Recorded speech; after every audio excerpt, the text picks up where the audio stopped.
Everyone, welcome back to the channel. लोग काफ़ी अलग अलग रीजंस की वजह से वर्कआउट करते हैं। कुछ लोग वेट लॉस के लिए वर्कआउट करते हैं तो कुछ लोग वेट गेन करने के लिए भी वर्कआउट करते हैं। कुछ लोग मसल बिल्ड करने के लिए या मसल टोन करने के लिए वर्कआउट करते हैं तो कुछ लोग सिर्फ स्ट्रेंथ एंड स्टेमिना बढ़ाने के लिए वर्कआउट करते हैं। आप कोई भी रीज़न की वजह से वर्कआउट क्यों ना करते हो, दो चीज़ों का ध्यान रखना बहुत ज़्यादा ज़रूरी है। सबसे पहली बात, इंटेंसिटी ऑफ योर वर्कआउट, मतलब आप कितने ज़ोर से कितना एफर्ट डाल के वो वर्कआउट कर रहे हैं। और दूसरी बात जो इंटेंसिटी से भी ज़्यादा ज़रूरी है वो है सेफ्टी, मतलब आपका वर्कआउट जो भी इंटेंसिटी में आप करते हैं वो आपके लिए और ख़ास करके आपके दिल के लिए सेफ, सुरक्षित है या नहीं। और ये दोनों चीज़ें पता करने के लिए एक पैरामीटर बहुत इजीली अवेलेबल है हमारे पास, वो है आपका हार्ट रेट। इस वीडियो में हम बात करने वाले हैं हार्ट रेट जोन्स के बारे में।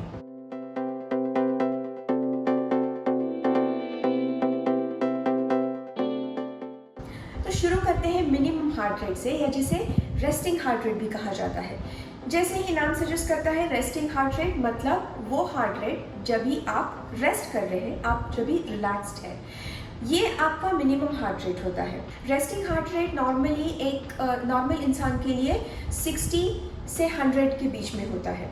अब ये काफ़ी बड़ी रेंज है एक्चुअली, और जितना आप ये रेंज में भी जितना आपका हार्ट रेट लोअर एंड में होगा, मतलब 60 या 65 या 70, 75 तक होगा, तो वो आपके लिए ज़्यादा हेल्दी समझा जाता है, क्योंकि उतनी ही कम एफर्ट आपके हार्ट को लग रही है ब्लड सप्लाई करने के लिए जब आप कोई एक्टिविटी नहीं कर रहे हैं। अगर आप एथलीट हैं तो ये हार्ट रेट 60 से भी नीचे गिर के 40-45 तक भी जा सकती है। अगर आप ऐसा ऑब्जर्व कर रहे हैं कि रिसेंटली आपकी रेस्टिंग हार्ट रेट काफ़ी ज़्यादा दिख रही है, तो डेफिनेटली आपको इस बारे में आपके डॉक्टर से बात कर लेनी चाहिए। अब आते हैं मैक्सिमम हार्ट रेट की तरफ, मतलब आपके हार्ट की maximum capacity to pump the blood. अब जितना आसान रेस्टिंग हार्ट रेट कैलकुलेट करना है उतना आसान नहीं है मैक्सिमम हार्ट रेट कैलकुलेट करना, क्योंकि आप अपने हार्ट को वो लेवल तक, वो थ्रेशोल्ड तक नहीं लेके जा सकते हैं। एक सिंपल फॉर्मूला है जिसके ज़रिए आपको आपकी मैक्सिमम हार्ट रेट, एक अप्रॉक्सीमेट मैक्सिमम हार्ट रेट मिल सकती है। ये फॉर्मूला है 220 माइनस योर एज, मतलब अगर आप 20 साल के हो तो 220 माइनस 20, 200 आपकी मैक्सिमम हार्ट रेट होगी। अगर आप 40 साल के हो तो 220 माइनस 40, मतलब 180, ये आपकी मैक्सिमम हार्ट रेट होगी। अभी आपको आपकी मिनिमम या रेस्टिंग हार्ट रेट पता है, और ये फॉर्मूला की वजह से आपको आपकी मैक्सिमम हार्ट रेट भी मिल जाएगी। इन दोनों हार्ट रेट के बीच में जो डिफरेंस है वो कहलाता है हार्ट रेट रिजर्व। अब ये हार्ट रेट रिजर्व के बीच में कुछ जोन्स बनते हैं जिसके तहत हमें पता चलता है कि हम कितनी इंटेंसिटी से वर्कआउट कर रहे हैं। अगर आप बिगिनर लेवल में हैं, मतलब आपने पहले ज़्यादा वर्कआउट नहीं किया है, स्पेशली अगर आपने कार्डियो ट्रेनिंग ज़्यादा नहीं की है, तो आपको 50 से 70% ऑफ इंटेंसिटी में काम करना चाहिए। जबकि अगर आप ऑलरेडी एडवांस लेवल में हैं, ऑलरेडी वर्कआउट्स कर रहे हैं, ऑलरेडी कार्डियो कर रहे हैं, तो आप 70 to 85% के इंटेंसिटी पे काम कर सकते हैं। इसके लिए एक एग्जांपल लेते हैं कि अगर आपकी उम्र है 40 इयर्स ओल्ड एंड आपका रेस्टिंग हार्ट रेट है 65, तो 65 हो गया आपका मिनिमम हार्ट रेट, और आपका मैक्सिमम हार्ट रेट हो जाएगा 180। 65 और 180 के बीच में हार्ट रेट रिजर्व मिलता है 115 का। तो अगर आप बिगिनर लेवल पे है तो 50 to 70% ऑफ 115 प्लस 65 जो आपकी रेस्टिंग हार्ट रेट है, ये होगी आपकी रेंज हार्ट रेट जोन के लिए। और अगर आप एडवांस लेवल में हैं तो 70 to 85% ऑफ HRR प्लस आपकी रेस्टिंग हार्ट रेट, ये हो जाएगी आपकी heart rate zone for advance level. ये बस एक एग्जाम्पल है, और ऐसे अलग अलग जोन्स हम क्रिएट कर सकते हैं।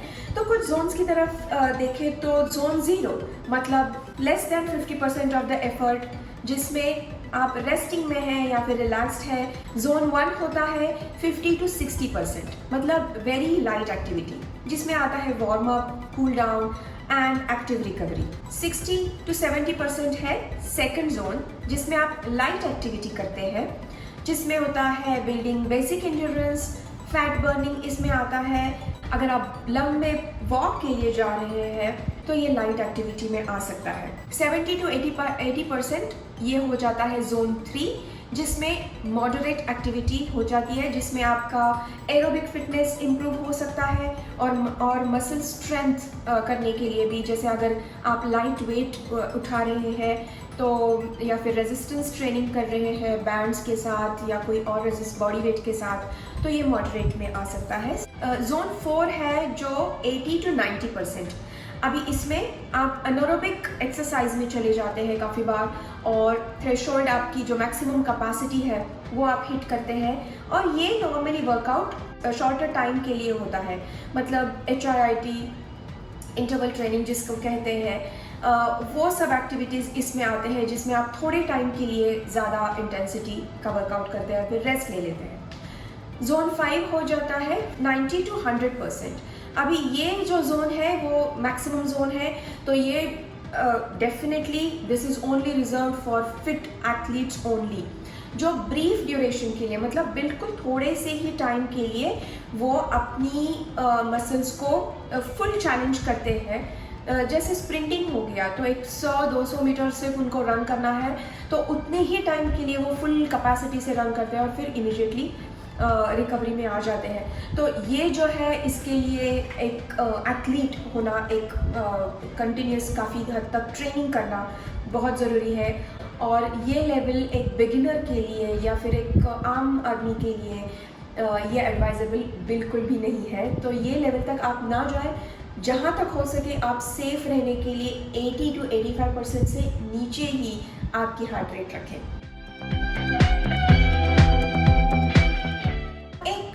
आम गलतफहमी होती है लोगों के बीच में कि अगर मेरा हार्ट रेट ज़्यादा बढ़ रहा है मतलब मेरी इंटेंसिटी बढ़ रही है, मगर हमेशा ज़्यादा मतलब अच्छा नहीं होता। और पर्टिकुलरली आपके हार्ट रेट के केस में ये डेफिनेटली गलत है ये सोचना कि मैं अगर मैक्सिमम हार्ट रेट हिट करूँगी या करूँगा तो मैं मैक्सिमम इंटेंसिटी से काम कर रहा हूँ। No, that is actually a misunderstanding. Please ऐसा मत सोचिए।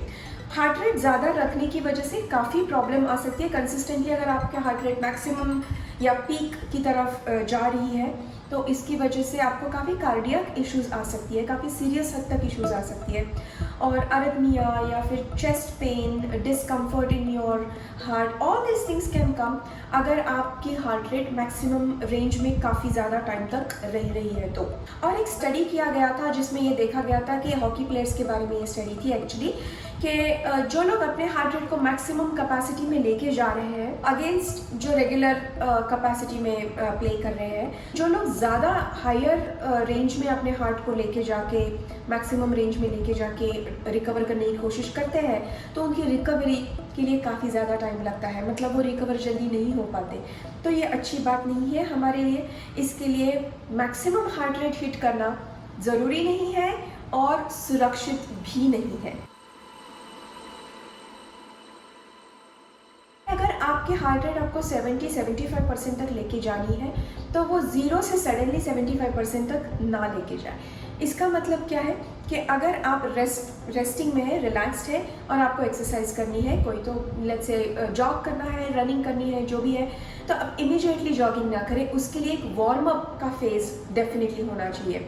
तो आपकी हार्ट को आपको स्लोली धीरे धीरे हार्ट रेट बढ़ाते बढ़ाते बढ़ाते वो जोन तक लेके जानी है, और जैसे आपका वर्कआउट ख़त्म हो जाता है तो वो जोन से वापस रेस्टिंग में लेके आने के लिए धीरे धीरे धीरे कूल डाउन भी करना है। तो कूल डाउन और वार्म अप को इसके लिए सब लोग बहुत ज़्यादा इंपॉर्टेंस देते हैं। ऑल ट्रेनर्स जिसके पास से भी आपने सुना होगा उन्होंने कहा होगा कि warm up and cool down miss नहीं करना है। और इंटरेस्टिंग सी बात यहाँ पे ये है कि अगर आपका हार्ट रेट जो भी जोन में आप काम कर रहे हैं वहाँ से रेस्टिंग में कूल डाउन के दरमियान जो कम होता है, तो वो अगर जल्दी कम होता है तो इसका मतलब ये है कि आपका हार्ट हेल्दी है। और अगर आपके लिए नहीं होता तो कोई बात नहीं, डोंट वरी, ये हो जाएगा धीरे धीरे। जैसे जैसे आप रेगुलरली वर्कआउट करते रहेंगे, जैसे जैसे आप स्ट्रॉन्ग होते जाएंगे, वैसे वैसे आप उसके साथ आपका हार्ट भी स्ट्रॉन्ग होता जाएगा, और आप ऑब्जर्व करेंगे कि आपको कूल डाउन के लिए कम कम टाइम लगते जा रहा है, आपका हार्ट रेट जल्दी नीचे आ रहा है। हार्ट को मॉनिटर करने के लिए काफ़ी तरीके अवेलेबल है।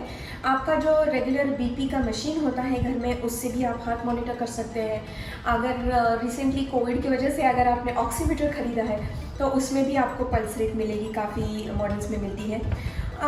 उसके अलावा मगर ये जो 2 चीज़ें मैंने बताई वो आप लेके नहीं घूम सकते हैं, तो कोई ऐसे डिवाइस की ज़रूरत पड़ती है हार्ट रेट मॉनिटर करने के लिए जो आप पहन सके, जिसमें से कंसिस्टेंटली कंटिन्यूसली आपका हार्ट रेट मेजर होते रहे। तो उसके लिए 2 ऑप्शन अवेलेबल होते हैं। एक तो ये एक ऑप्शन है जिसमें ये एक चेस्ट बेल्ट है, तो ये बेल्ट आप पहनते हैं जिसमें से ये जो यूनिट है ये आपके चेस्ट पे आ जाता है और वो हार्ट रेट एक्चुअली पिक करता है। और इसके साथ एक वॉच होता है जो आप हाथ में पहनते हैं एंड ये दोनों एक दूसरे से बात कर सकते हैं। तो यहाँ पे हमें पता चलता है कि ये मेजर किया हुआ हार्ट रेट कितना है और आप चलते चलते या फिर आप जो भी वर्कआउट कर रहे हैं उसके दौरान वो ऑब्जर्व कर सकते हैं।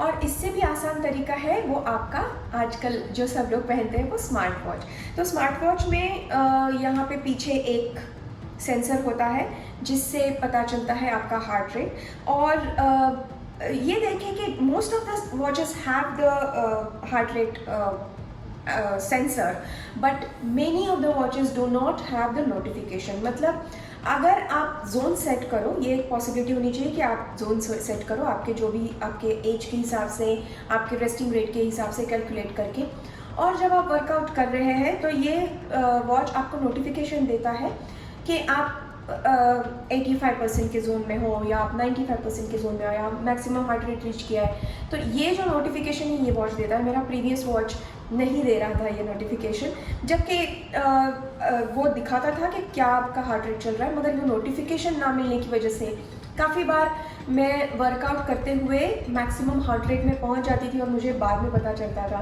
कि ये गलत है। जब भी आपको ऐसा ये नोटिफिकेशन मिले या आप नोटिफिकेशन ना हो तो अगर आप देखें कि आप जोन क्रॉस करके मैक्सिमम जोन में चले गए हैं तो थोड़ा स्लो डाउन कर सकते हैं, थोड़ी देर सिर्फ यहाँ वहाँ वॉक कर सकते हैं। अगेन इमीडिएटली रेस्ट पे नहीं आना है हमें। कोई भी मैक्सिमम हार्ट रेट में है या आपको even when you are working out अगर आप थक रहे हैं बहुत ज़्यादा तो सडनली बैठना नहीं है, थोड़ी देर यहाँ वहाँ चले, थोड़ा सा कूल डाउन करें और आपके हार्ट को सेफली लोअर जोन में लेके आ सकते हैं। सो आज के वीडियो में बस इतना ही। उम्मीद करती हूँ आपको ये वीडियो पसंद आया हो और आपका workout efficient as well as safe होगा। ये मेरा पहला वीडियो था हिंदी में। आपको कैसा लगा मुझे कमेंट्स में ज़रूर बताएं और वीडियो लाइक करना एंड चैनल को सब्सक्राइब करना ना भूलें। Thank you so much. See you next time.